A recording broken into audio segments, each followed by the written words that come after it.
Welcome to AR6 news bulletin ముందుగా headlines. అంగరంగ వైభవంగా హనుమాన్ శోభయాత్ర.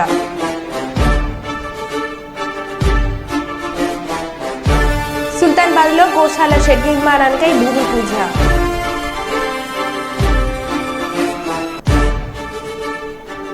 గాలికి కుప్పకూలిన నిర్మాణంలో ఉన్న వంతెన.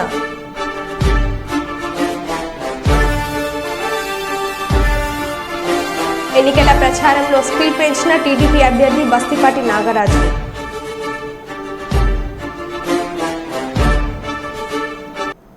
ఇక వివరాల్లోకి వెళ్తే పెద్దపల్లి జిల్లా గోదావరిఖండ్లోని స్థానిక శ్రామిక భవన్లో NHRC సర్వసభ్య సమావేశం ఏర్పాటు చేశారు. ఈ సమావేశంలో మండల కమిటీ, పట్టణ కమిటీ నియామకాల ఏర్పాటు చేసి వారికి బాధ్యతలు అప్పగించారు. ఈ కార్యక్రమానికి సమావేశానికి సభ అధ్యక్షులుగా పూసాల కృష్ణ వ్యవహరించగా ముఖ్య అతిథులుగా ఇజాము సాంబశివరావు, రాష్ట్ర CC మెంబర్ చంద్రశేఖర్ హాజరైనారు. ఈ సమావేశంలో ఉద్దేశిస్తూ సమాజంలో జరుగుతున్న మానవ హక్కుల ఉల్లంఘనలను దృష్టిలో పెట్టుకుని సమాజానికి మెరుగైన సేవలు అందించాలని నియామకమైన మండల, పట్టణ కమిటీలకు సూచించారు.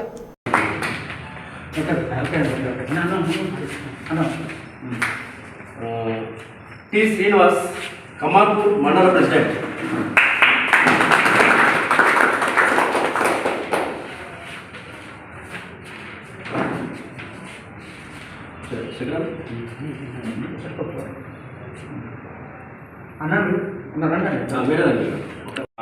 అన్ని జిల్లాల సమావేశం జరిగింది. అక్కడ ఏం చెప్పారంటే ఒక జిల్లాల సమస్య అంటే ఒక వ్యక్తికి సమస్య వచ్చిందని చెప్పి అక్కడ జిల్లానే కాకుండా మన తెలంగాణలో ఉన్న అన్ని జిల్లాల నుంచి కూడా ఆ సమస్య మీద పోరాటం చేయడానికి మనం ముందు కార్యాచరణ ఆల్రెడీ చేస్తున్నారు. అది కూడా త్వరలో మళ్ళొక సమావేశంలో అన్న చెప్తారు. దీనికి సంబంధించి అంటే NHRCని అడ్డం పెట్టుకొని అంటే ఇక్కడ ఉన్న మనం NHRC సంస్థను అడ్డం పెట్టుకొని మనం డబ్బులు సంపాదించాలనే దురుద్దేశంతో మాత్రం ఎవరు పోవద్దని మీ అందరికీ విజ్ఞప్తి చేస్తున్నా. ఇది ఒక అన్న ఏంటంటే మూల భద్రన ఒక మంచి ఆలోచనతోటి ప్రజలకు సేవ చేయాలనే ఉద్దేశంతో స్థాపించబడిన సంస్థ. దీనికి చెడ్డ పేరు రాకుండా మనం ప్రజల్లో మమేకమై ప్రజలతోటి ఉంటూ ప్రజల యొక్క సమస్యలను ప్రభుత్వానికి చేరవేసే దిశగా మనం ముందుకు అడుగు వేయాలని నేను కోరుకుంటున్నా. ఈ అవకాశాన్ని ఇచ్చిన పెద్దలందరికీ నా యొక్క నమస్కారం. ప్రజల యొక్క హక్కులను కాపాడుకుంటూ మనం ముందుకు వెళ్ళాలని కోరుకుంటూ మీ యొక్క అమూల్యమైన సందేశాలని ప్రతి ఒక్కరు తెలియజేయాలని కోరుకుంటున్నాను. ఆలూరులో అట్టహాసంగా వైఎస్ఆర్సీపీ యువత బైక్ ర్యాలీ. ఆలూరులో విజయోత్సవం ర్యాలీ తరహాలో సాగిన ఎమ్మెల్యే అభ్యర్థి విరూపాక్షి నామినేషన్ కార్యక్రమం.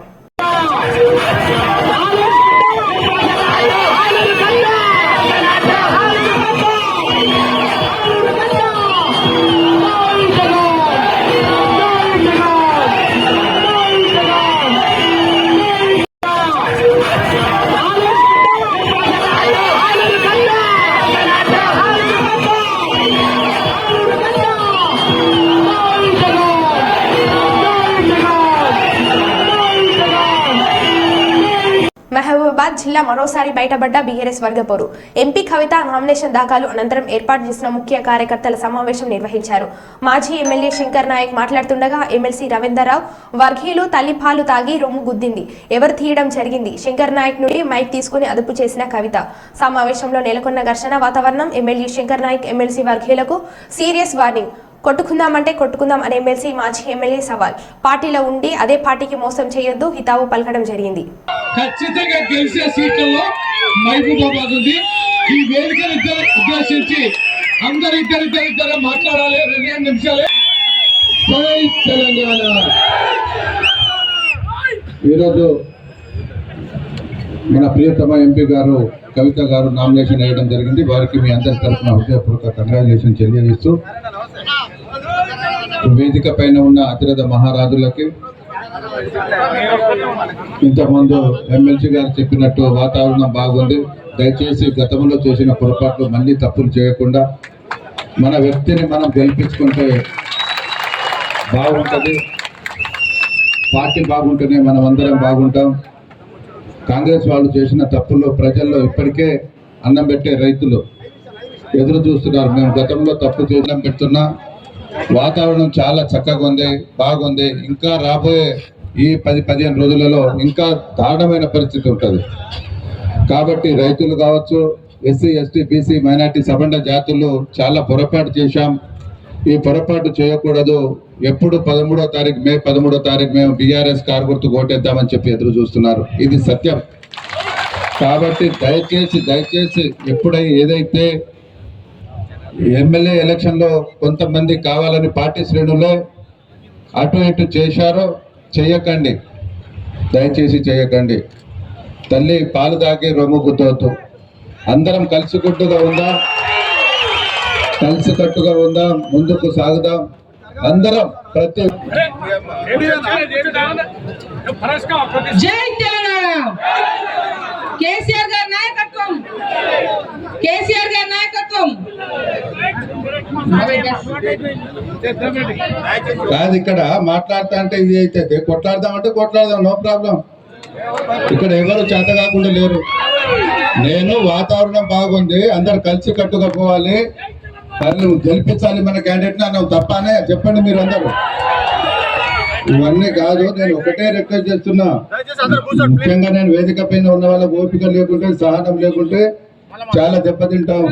అందరం కలిసి కట్టుగా ముందుకు సాగుదాం. రాబోయే రోజులలో ఎవరి ఊర్లలో, ఎవరి మండలాలలో, ఎవరి గ్రామాలలో, ఎవరి వార్డులలో మెజార్టీ వచ్చేలాగా చూసుకుందాం. అందరు కలిసికట్టుగా ముందుకు సాగుదాం.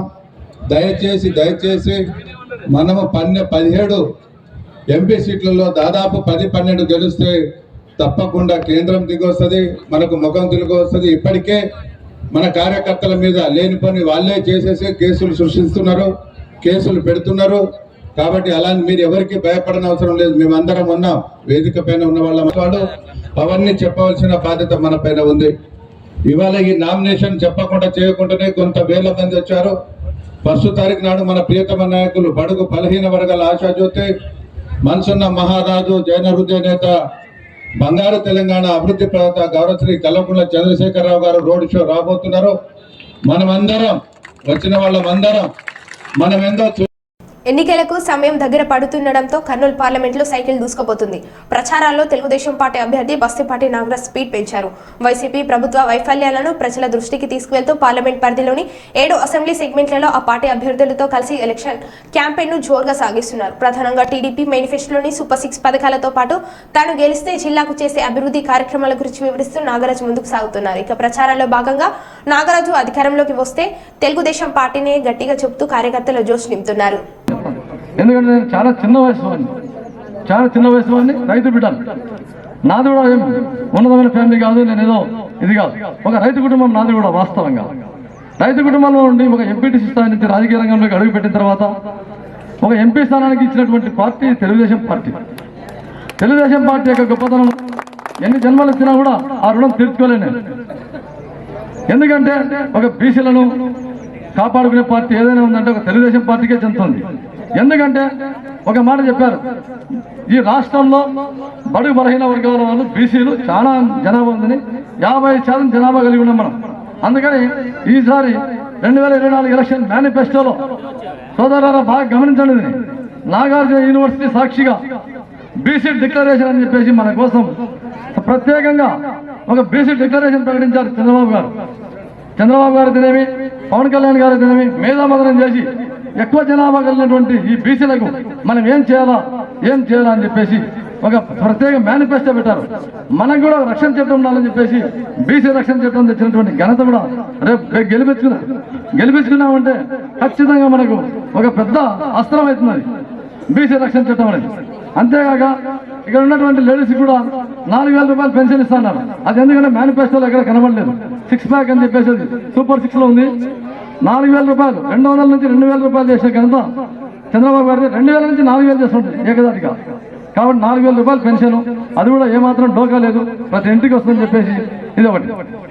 సోదరులారా, నేను చెప్పేది ఏమంటే రాష్ట్ర పరిస్థితి మాత్రం చాలా అధోగతిలో ఉన్నది. 13 లక్షల కోట్ల రూపాయలు అప్పులు చేసి రాష్ట్రాన్ని సర్వనాశనం చేసి పెట్టాడు ఈ జగన్మోహన్ రెడ్డి గారు. కాబట్టి ఏది ఏమైనా కూడా ఆయన పరిపాలన అందబంధించాలంటే మనమంతా, ఎందుకంటే తెలుగుదేశం పార్టీ అంటే బీసీల పార్టీ కాబట్టి మనమంతా చైతన్యవంతులమై జగన్మోహన్ రెడ్డి గారిని గద్దెదించడానికి ఎంత పూనుకోవాలని చెప్పేసి నేను కోరుకుంటాను. అంతేకాక 5 సంవత్సరాలు వెలుగు సామాజిక స్వచ్ఛంద సంస్థ నిర్వహించిన మానవత తెలుగు అవార్డ్స్ 2024 ఉభయ తెలుగు రాష్ట్రాల జాతీయ స్థాయి ఉగాది పురస్కారాల ప్రధానోత్సవంలో భాగంగా గోదావరికి చెందిన జులేబ్కా బి హెల్పింగ్ పీపుల్స్ ట్రస్ట్ వ్యవస్థాపకులు షేక్ జమీల్ హుస్సేన్ ఎంతో మందికి పేదవారికి చలికాలంలో దుప్పట్లు, వేసవి కాలంలో దప్పిక తీర్చుకోవడానికి మజ్జిగ ఇలాంటి సేవలను గుర్తించి ఈ ఏడాది ఉగాది పురస్కారాల మానవత వెలుగు అవార్డ్స్ 2024 గాను షేక్ జమీల్ హుస్సేన్ కు ఇస్తున్నామని తెలిపారు. తమ సేవలను గుర్తించి ఈ అవార్డుకు ఎంపిక చేసినందుకు గాను వెలుగు సామాజిక స్వచ్ఛంద సంస్థ వ్యవస్థాపకులు సురభి శ్రీధర్ కు షేక్ జమీల్ హుస్సేన్ కృతజ్ఞతలు తెలిపారు. అక్కడ పూజ చేసి అక్కడ సంస్థ ద్వారా కార్యక్రమాలు చాలా చేశాం. వాస్తవంగా నన్ను కూడా ఈ రంగంలో దింపేది అప్పుడు చిన్నోడైనప్పటికీ ఆయనే అని చెప్పొచ్చు, శ్రీధర్ అని చెప్పొచ్చు. శ్రీధర్ ద్వారా మొదలు స్టార్ట్ అయినటువంటిది ఈ మెడికల్ క్యాంప్. ఆ తర్వాత ఎస్ఏ రైలింగ్ తదితర పట్టు విడవకుండా కంటిన్యూ చేస్తూ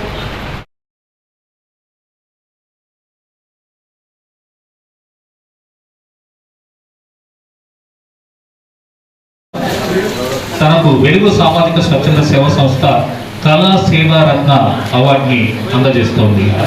తను తన స్టూడెంట్స్ని చేత షోస్ ఇప్పించడం అంతేకాకుండా ఇవ్వడమే కాకుండా అలాగే ఇంతకుముందు మనం okay sir okay okay sir చూడండి సార్ వారి జన్మదినాలను సక్సెస్ మీట్లను కూడా పురస్కరించి అవార్డు ప్రభాకర్ గారు అమౌంట్తో మనం జనరల్గా ఎక్కడన్నా 5 రూపీస్ చూస్తూ ఉంటాం. అలాగే నిమ్మరాజుల రవి గారు, ఓకే తర్వాత పాత్రికేయులు కూడా ఆత్మీయ మిత్రులు, అంతేకాకుండా గడగడ ఎక్కడ తడబాటు లేకుండా తట్టుకోకుండా ప్రదర్శించినటువంటి దివ్యమూర్తి గారికి అపర జ్ఞాని అవార్డుని గారికి సేవా మిత్రులకి సబ్ ఎడిటర్ గా వెలుగు సామాజిక స్వచ్ఛంద సంస్థ గా దళిత రత్న అవార్డు సేవా మిత్ర అవార్డుని ఇస్తున్నాము. తర్వాత సిహెచ్ శ్రీలక్ష్మి గారికి ఉమెన్ లీడర్షిప్ అవార్డు, ఈ సేవా మిత్ర అవార్డుని ప్రకటించడం జరిగింది. ఉన్నట్లయితే సంపత్ కుమార్ గారు, శ్రావణ్ గారు సోషల్ మీడియా తన సహకారాన్ని అందిస్తూ, గంట బబిత గారు, సిగిరి నారాయణ వరద గారు. నేను కూడా మెరుగు శేఖర్ వాళ్ళ తమ్ముని అని చెప్పి సమాజానికి ముద్ర పడిపోయినా. రెండోది మా జనరల్ సెక్రటరీ కిషన్ రావు గారు, తమ్మి నీకెందుకు అచ్చం ఉంచుతుందా సురభి, నీకు మరి ఇంత ఖర్చు అవుతుంది కదా, మరి నేను స్పాన్సర్ చేయాలని చెప్పాడు. అన్న మీరు రావడం గొప్ప విషయం అన్న, నాకు స్పాన్సర్స్ వద్దాను, ఆల్రెడీ స్పాన్సర్స్ వచ్చిండ్రు ఇచ్చిండ్రు చేసిండ్రు, కనుక నాకు స్పాన్సర్స్ ఏం వద్దన్న, మీరు రావడం నా బ్లెస్సింగ్స్ అన్న చెప్పాను. అన్నగారు వచ్చి చాలా చాలా చాలా పనుంది అన్న చెప్పుతూ హైదరాబాద్ నుండి రావడం జరిగింది. అన్నగారు సుధా ఇంట్లో బాగాలేదు, వాళ్ళ మదర్కి, కిషన్ వాళ్ళ మదర్కి బాగాలేదు, అయినా ఓపికతో అనేది మన కార్యక్రమం 15-16 సంవత్సరాల నుండి ఇంతవరకు వెలుగు స్వచ్ఛంద సంస్థ ద్వారా అసలు ఏ కార్యక్రమం చేయలేదు, ఏదో సేవా కార్యక్రమం చేస్తున్నాం తప్ప మన ఆర్గనైజేషన్ ద్వారా చేసింది ఏం లేదన్న. మొదటి కార్యక్రమం చేస్తున్నాం కనుక ప్రతి ఒక్కరికి రావాలి అన్న అని చెప్పాను. దీనిలో భాగంగా నాకు ఎవరైతే చదువు చెప్పిన గురువులు ఎవరైతే ఉన్నారో వాళ్ళను గౌరవించుకోవాలి అనే ఉద్దేశంతో నా గురువులను ఇన్వైట్ చేయడం జరిగింది. రెండోది వచ్చేసి ఏంటంటే, నీ వెలుగు స్వచ్ఛంద సంస్థ మొట్టమొదటిసారిగా పెట్టినప్పుడు నాకు సహకరించిన డాక్టర్స్, ఇప్పుడు ఇక్కడ ఉన్న డాక్టర్ లక్ష్మణ్ గారు కావచ్చు, శ్రీనివాస్ రెడ్డి గారు కావచ్చు, విజేంద్ర రెడ్డి అన్న కావచ్చు, మా కరోనా డాక్టర్ రాజశేఖర రెడ్డి గారు కావచ్చు, వీళ్ళందరూ ప్రతి ఒక్కరూ వెలుగు స్వచ్ఛంద సంస్థ సహకరిస్తూనే ఉన్నారు ఇప్పటి వరకు కూడా. కనుక వాళ్ళని గౌరవించుకోవాలి అనే ఉద్దేశంతో కొంతమంది సామాజిక సేవకులు ఎవరైతే ఉన్నారో వాళ్ళని గౌరవించాలనే ఉద్దేశంతో ఏంటంటే, అంటే ఇక్కడ ఎందుకంటే ఒక బాధ ఏంటంటే, అవార్డులు అనేటోళ్ళు నిజమైన జెన్యున్ పర్సన్స్ తీసుకుంటారండి. కానీ ఏంటంటే చాలాసార్లు అయితే ఒక జర్నలిస్ట్ కానీ ఏదంటే ఇంకోటి ఏంటంటే ఒక విలేకరిగా జ్యోతి పెద్దపల్లి బ్యూరో ఇన్ఛార్జిగా కొనసాగుతున్నా. కొన్ని సందర్భాలు నేను రాసిన సందర్భాలు ఏంటంటే అవార్డులు కొనుక్కుంటున్నారు, అవార్డులు ఎందుకు కొనుక్కుంటారంటే ఏం పని కానీ అవార్డులు కొనుక్కునేది చాలా బాధ అనిపించింది. దానికి ఒక పేరు అనేది చేంజ్ కావాలనే ఉద్దేశంతో ఏంటంటే ఒక అవార్డుల కార్యక్రమం చేయాలి, ఆ పేరైనా మర్చిపోవాలి, ఎవరైతే జెన్యున్ పర్సన్స్ ఎవరైతే ఉన్నారో వాళ్ళకి అవార్డులు ఇవ్వాలనుకుంటా. నక్షత్ర డెవలపర్స్ కొద్దిసేపు మాట్లాడలేదు. ఒక మంచి దినము, మంచి రోజు. తమ్ముడు అది ఊహించిందో లేదో తెలియదు కానీ ధరిత్రి దినం అంటారు, అంటే భూమాత దినం. మనకు జన్మనిచ్చింది తల్లి, కానీ మొత్తం సమస్త జీవరాశికి జన్మనిచ్చింది భూమి. ఇటువంటి భూమాత దినోత్సవం రోజున అద్భుతమైన కార్యక్రమాలు తమ్ముడు నిర్వహించడం జరుగుతాం. అది అనూహ్యంగా జరిగిందా ఎలా జరిగిందో కానీ అద్భుతమైన రోజు ఈరోజు. మనమందరం మన తల్లిని నెమరేసుకునే రోజు. మరి అమ్మ మీద 2-3 పాట కూడా వాడారు. వాళ్ళకి తెలిసిందో తెలియకనో కానీ కరెక్ట్ రోజున కరెక్ట్ పాట వాడారు. దాదాపు 3 వాడినట్టున్నారు పాట. అందుకని మరొకసారి తమ్ముని ఈ రోజున ప్రోగ్రాం నిర్వహిస్తున్నందుకు, ఈ కార్యక్రమం నిర్వహిస్తున్నందుకు ప్రత్యేకంగా ధన్యవాదాలు తెలియజేస్తాను. నిర్వహించి ఇక్కడ అందరినీ సమావేశపరిచినందుకు సురభి శ్రీధర్ గారికి మనస్ఫూర్తిని అభినందిస్తున్నాను. ముఖ్యంగా ఇంతమంది వక్తలు మాట్లాడినట్టుగా నేడు అంతర్జాతీయ ధరణి దినోత్సవం అంటే మన నాగరికత పెరిగిన కొద్దీ ఎంతో కొంత పర్యావరణానికి చెరుపు చేస్తాం. దాన్ని కంట్రోల్ చేస్తూ భావితరాల వారికి ఈ ధరణిని అతి తక్కువ నష్టం కలిగిస్తూ అందించడమే నేటి ఈ కార్యక్రమం అంతర్జాతీయ ధరణి దినోత్సవ ప్రాముఖ్యత. ఇంత చక్కటి రోజు నాడు ఈ కార్యక్రమంలో దాన్ని మాట్లాడుకుంటూ ఈ కార్యక్రమం నిర్వహించుకోవడం నిజంగా చాలా ఆనందమిస్తుంది. సురభి శ్రీధర్ గారు చాలా చక్కటి కార్యక్రమం నిర్వహిస్తున్నారు. సేవా కార్యక్రమాలు. సేవ అంటే తన దగ్గర ఉన్న కొంతను ఎదుటివారి అవసరానికి అనుగుణంగా పంచిపెట్టడం ఇది చాలా గొప్ప విషయం. ఎందుకంటే ఇది అందరికీ సాధ్యం కాదు. ఇంత తక్కువ ఏజ్లో చాలా చక్కటి కార్యక్రమం నిర్వహిస్తూ ఉన్నారు. ముఖ్యంగా ఇంతమంది కళాకారులను పరిచయం చేసుకునే కలిసే అవకాశాన్ని కూడా మాకు కల్పించారు. ఉగాది పురస్కారాల సందర్భంగా ఈ కార్యక్రమం ఇట్లాగే దిగ్విజయం కావాలని, ఈ సంస్థ ఇంకా అభివృద్ధిలోకి రావాలని, సమాజ సేవా కార్యక్రమాల్లో నిర్విరాగంగా పనిచేయాలని ఆకాంక్షిస్తూ ఈ కార్యక్రమానికి నన్ను ఆహ్వానించినందుకు ఆర్గనైజర్స్ని మనస్ఫూర్తిగా కృతజ్ఞతలు తెలియజేస్తూ ముగిస్తున్నాను. Thank you. మేమంతా సిద్ధం విజయనగరం బహిరంగ సభ. CM Jagan speech highlights. Vizianagaram జిల్లాలో ఈ రోజు ఇక్కడ ఓ మహాసముద్రం కనిపిస్తుంది.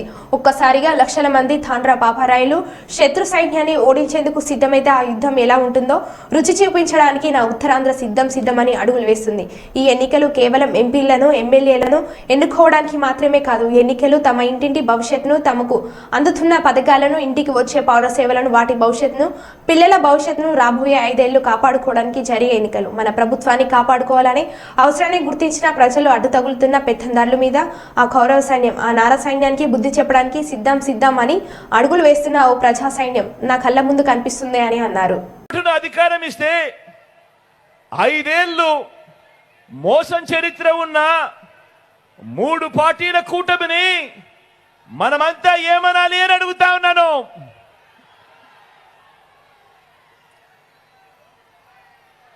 ఏమనాలి అని అడుగుతా ఉన్నాను. దొంగతనం చేస్తే దొంగ అంటాం. బెదిరిస్తే, హత్యలు చేస్తే, దోపిడీ చేస్తే బందిపోట్లు అంటాం. మరి ఎన్నికలప్పుడు తీయటి మాటలు చెప్పి, ఎన్నికల మేనిఫెస్టో అని చెప్పి, ఆ తర్వాత ఎన్నికలు అయిపోయిన తర్వాత ప్రజలను మోసం చేస్తే అలాంటి మోసగాళ్లను ఏమంటాం? 420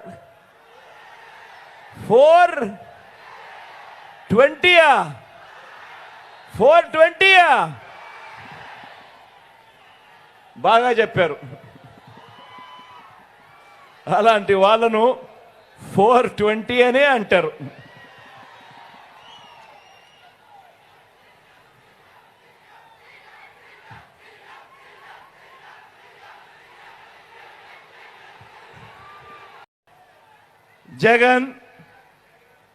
జగన్ ఒకే ఒక్కడు కాదు. నాకున్న ధైర్యం కోట్ల మంది మీరు అని కూడా ఈ సందర్భంగా సభగర్వం చెప్తా ఉన్నా. ఈ 58 నెలల పాలనలో మీ జగన్, మీ బిడ్డ ఇంటింటికి మనం చేసిన మంచి, నాకున్న నమ్మకం ఆ పైనున్న దేవుడు దయ, ప్రతి వర్గానికి మంచి చేశాం మనం. ప్రతి వర్గాన్ని మోసం చేసింది వారు. ఎన్నికల్లో ఈరోజు కురుక్షేత్రంలో తలబడతా ఉన్నాం. జగన్ను ఓడించాలని వారు, పేదల్ని గెలిపించాలని, ఇంటింటి అభివృద్ధిని కొనసాగించాలని మనం చేయబోతున్న ఈ యుద్ధంలో మరో చారిత్రాత్మక విజయానికి సొంతం చేసుకునేదానికి మీరంతా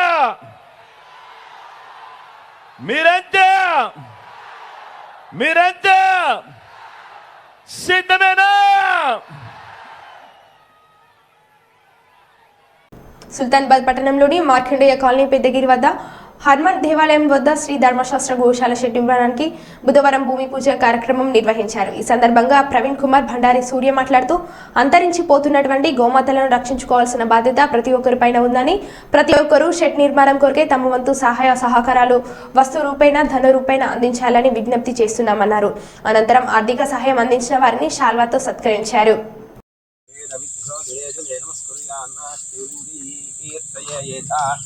దేవతా ప్రీణాతి మనోభీష్టబల సిద్ధిరస్తు మనస్సంకల్పిత కార్య దిగ్విజయోస్తు సమానం భవతి. అందరూ కొంచెం వెనుకకు రావాలి. ఓకే, చూడండి.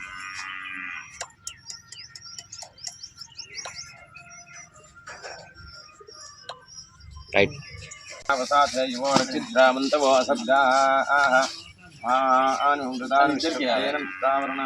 ఇది నేను స్పెషల్ గా సార్ కోసం ఫోన్ కలిసిన తెలవంగానే.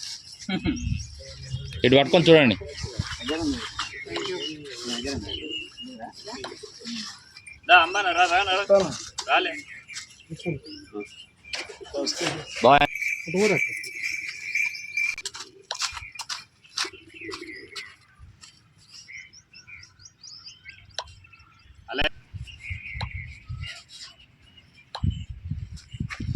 అన్న ఇక్కడ మా ఇప్పుడు ఇవాళ ఇంత ధైర్యంగా ఉన్నామంటే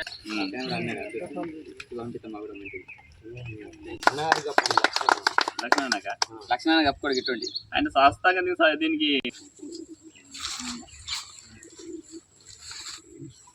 3.5 సంవత్సరాలుగా గోశాల స్థాపించడం జరిగింది. ఇప్పటి వరకు అందరు దాతల సహకారంతోనే షెడ్ నిర్మాణం కూడా చేస్తున్నాము. వస్తు రూపేనే కానీ ధన రూపే కానీ తమ వంతు సాయం 1 రూపాయి అయినా సరిపోతుంది. ఒక్కొక్క రూపాయి అంటే కొన్ని వందల మందితోని షెడ్ నిర్మాణం కూడా జరుగుతుంది. సుల్తానాబాద్ ప్రజలందరికీ షెడ్ నిర్మాణానికి దాతలు ముందు రావాలని కోరుతున్నాను. పరిధిలోని శ్రీ ధర్మశాస్త్ర గోశాలలో షెడ్డు కొరకై భూమి పూజ చేయడం జరిగింది. 3 రోజుల క్రితము అనుకున్నట్టుగా అందరి ప్రజల పెద్దపల్లి జిల్లా ప్రజలందరి సహకారంతో షెడ్డు నిర్మిస్తామని తెలపడం జరిగింది. ఆ యొక్క విషయాన్ని తెలుసుకున్న వాళ్ళందరూ ఈరోజు వచ్చి భూమి పూజలో పాల్గొన్నారు. అదేవిధంగా ముఖ్యంగా మన రిటైర్డ్ హెడ్ మాస్టర్ అయినటువంటి మన పెద్ద సారును వారి తిరుపతి జిల్లా గూడూరు నియోజకవర్గం వైసీపీ అభ్యర్థిగా మెరుగా మురళీధర్ నామినేషన్ దాఖలు చేశారు. భారీ ర్యాలీగా ఆర్డీఓ కార్యాలయం చేరుకొని రిటర్నింగ్ అధికారి కిరణ్ కుమార్ కు నామినేషన్ పత్రాలు అందజేశారు. అనంతరం మీడియా మాట్లాడుతూ నియోజకవర్గంలో ప్రజలకు సేవకుడిగా ఉంటానని అన్నారు.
ప్రతి ఒక్కరూ ముందుకు రావాలన్నా ముందుకు.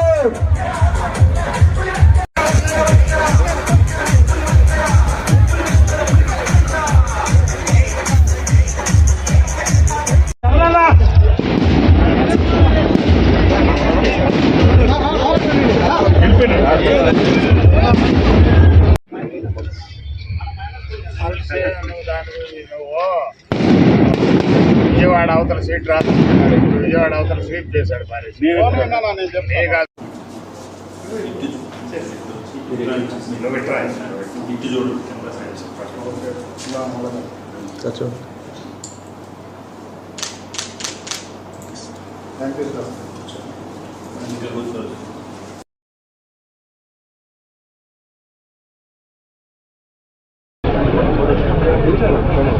పోయిన తర్వాత 2019లో నువ్వు అభివృద్ధిగా అభివృద్ధి నువ్వు పోయినావని జనాలు తెలుసుంటే అంత మెజార్టీతో నేను ఎందుకు ఓడిస్తారు? 48,000 మెజార్టీతో ఎందుకు ఓడిస్తారు? అంటే నువ్వు చేసింది సర్దిద్దుకోలేని తప్పు అని చెప్పి అంత మెజార్టీతో అతన్ని ఓడివ్వడం జరిగింది. చంద్రబాబుకి వేరే క్యాండిడేట్ లేరు. అంత ఓడించిన క్యాండిడేట్కే మళ్ళా టికెట్ ఇచ్చిన పరిస్థితి, ఇవ్వాల్సిన పరిస్థితి వచ్చింది. ఆయన చేసిన తప్పు మళ్ళా రెండోసారి అవుతారు తప్పు మారిపోతుందా? మారదు కదా. కాబట్టి నమ్మకస్తులు ఒక పక్కున్నారు, నమ్మక ద్రోహులు పక్కున్నారు. ప్రజలు తీర్పు చూద్దాం. నాకు తెలిసి గుణవంతులైన ప్రజలు గూడూరు వాళ్ళు విశ్వాసంగా ఉంటే అందరినీ ఆదరిస్తారని నా విశ్వాసం. నేను గూడూరు ప్రజలందరూ కూడా మనవి చేస్తున్నాను. ఒకసారి చరిత్ర చూడండి, చరిత్ర చూసే ఓట్లేయాలి. నేను నా రాజకీయ చరిత్రలో ఎక్కడ రాజకీయ దందాలు లేవు, కలెక్షన్స్ లేవు, ఇంకో రకమైన పొరపాట్లు లేవు. నన్ను ఆదరించమని నేను వాళ్ళని మనస్ఫూర్తిగా కోరుకుంటున్నాను. రెండవది ఏంటంటే మనుషులను పెట్టి దందాలు చేయడము, రౌడీల్ని వేసుకొని పార్టీలో చేసుకునే హంగామా చేస్తే వ్యక్తిత్వం అనేది ఎక్కడ పోతుంది? కరెక్ట్ కాదు కదా. ఇంకో బాధాకరమైన విషయం ఏంటంటే గూడూరులో నకిలీ అట్రాసిటీ కేసులు పెట్టి ఇబ్బందులు పెట్టిస్తున్నారు. నేను గట్టిగా మా అందరి గూడూరు నియోజకవర్గ ప్రజలందరికీ చెప్తున్నాం, సంస్కారవంతమైన రాజకీయం నడుపుతామే తప్ప ఇట్లా నకిలీ యాశాలు వేసే అలవాటు నాకు లేదని కూడా నేను ఒకసారి నా చరిత్ర చూడండి అని కూడా నేను మనవి చేస్తాను. తల్లికి ద్రోహం, తల్లిలాంటి పార్టీకి ద్రోహం చేసి ఏం మాట్లాడతారు? తల్లిలాంటి పార్టీకి ద్రోహం చేసేసి అలుగానట్టు మాట్లాడడం. తర్వాత ఇంకోటి కూడా చెప్పారు, ఏంటంటే పార్టీ మారలేదా నువ్వు అని అడిగారు. ఎస్, నేను తండ్రిచాటి బిడ్డగా ఉన్నాను. జడ్పీటీసీగా రాపూర్ నుంచి గెలిచాను. అక్కడ రాజకీయ సమీకరణలు మారాయి. నాకు పెద్ద కుటుంబం నాకు లైఫ్ ఇచ్చింది. వాళ్ళు మారారు, నేను ఒక్కడిని మారలేదు, వాళ్ళు మారారు. నేను ఇప్పుడు ఎమ్మెల్యే స్థాయికి ఎదిగాను. నిర్ణయం నాది, నేను పొరపాటు చేయను. తండ్రిచాటి బిడ్డగా తండ్రి పోయినట్టు అడుగుల్లో ఎదిగాను. అంతేగాని ఒకసారి అటు ఒకసారి ఇటుగా. తర్వాత పార్టీ పుట్టినప్పటి నుంచి ఉన్నాను, నేను పార్టీ పుట్టక ముందు నుంచి ఉన్నాను వైఎస్ఆర్ పార్టీలో. నాకు జగన్ అన్న ఏ ఇదిలో కూడా ప్రత్యేక పరిస్థితులు లేదంటే నాది కదా పార్టీ అని అనుకుని నేను విశ్వాసంగా తిరుగున్నాను. వేరే ఆలోచన లేదు. ఇస్తే ఒక రాజకీయం, ఇకపోతే ఒక రాజకీయం, స్వార్థం ఉంటే ఒక రాజకీయం. ఇట్లాంటి రాజకీయాలు చూసి అలసిపోయినారు. కాబట్టి ఏదో భ్రమంలో ఉంటున్నారు. కానివ్వండి, మంచి భవిష్యత్తు ఈరోజే తెలిసిపోయింది. మరి నన్ను ఆదరించకపోతే ఇంత గొప్పగా జరుగుతుందా, ఇంత నీరాజనంతో జరుగుతుందా నామినేషను? ఒకసారి బేరేజ్ చేసుకో, అది కూడా తీసుకోరు, అది కూడా నెగిటివ్గా చెప్తారు. ఓకే, 13వ తేదీ తేలిపోతుంది, నిర్ణయాలు జరిగిపోతుంది. తర్వాత జూన్న తేటతెల్లం అయిపోతుంది కదా.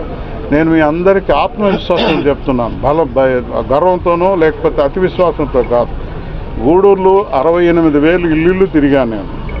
నాకు గూడూరులో ప్రతి ఒక్కరు లీడర్గా అర్థం చేసుకునే మనస్తత్వం నాకు ఉంది. కాబట్టి ప్రతి లీడర్తో నాకు టచ్ ఉంది. నేను డబల్ డిజిట్తో గెలవబోతున్నాను, సింగిల్ డిజిట్ రాసి పెట్టుకోండి. ఈరోజు డబల్ డిజిట్తో గెలవబోతున్నానని మీ ద్వారా తెలియజేసుకుంటూ ఆత్మవిశ్వాసంతో చెప్తున్నాను తప్ప అతి విశ్వాసం కాదని మీ ద్వారా నేను మనవి చేసుకుంటాను. మరో బులెటిన్లో మళ్ళీ కలుద్దాం. Stay tune.